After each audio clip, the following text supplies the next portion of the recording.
تصريح عجيب وغريب ومريب من مسؤول كبير، وللأسف مسؤول كبير لكن طلع تصريح غير مسؤول. أقل ما يقال عليه إن هو هرتلع، ما كانش فاهم بيقول إيه، وهو طلع اعتذر عن الكلام ده. لكن أنا عن نفسي كأهلاوية مش قابلة اعتذارك. التصريح كان بيقوله في فيديو مسجل. منظومة التعليم الفاشلة في مصر هي اللي أنتجت لينا المشجع الأهلاوي، أو هي اللي أنتجت لينا جمهور الأهلي. ده مش بس انت جمهور الاهلي، واللي هو 85% من الشعب المصري الاهلاوي.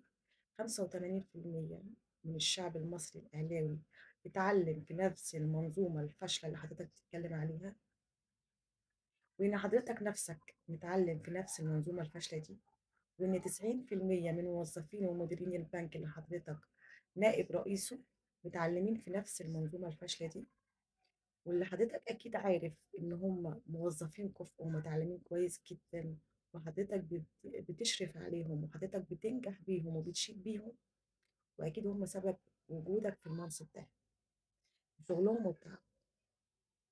أنت مش بس هنت الناس دي، لأ، أنت هنت الدولة، أنت هنت منظومة التعليم، واتهمتها بالفشل، واللي هي طلعت الأهلاوي والزملكاوي.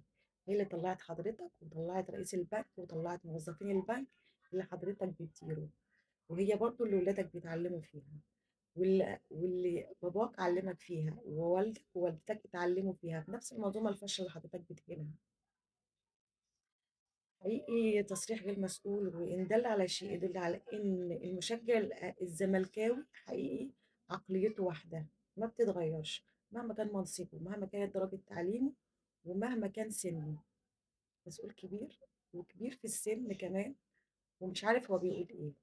هو طلع اعتذر، واعتذر الجمهور الاهلي، لكن انا كواحده من مشجعين الاهلي انا مش قابله اعتذار حضرتك. اداره النادي الاهلي قامت بالدور القانوني، وقدمت بلاغ للنائب العام، ومرفض بيه طبعا الفيديو اللي الاستاذ بيتكلم فيه، وبيهين فيه الاهلاويه، وبيهين فيه الدوله، وبيهين فيه منظومه التعليم اللي هو وصفها بالفشل.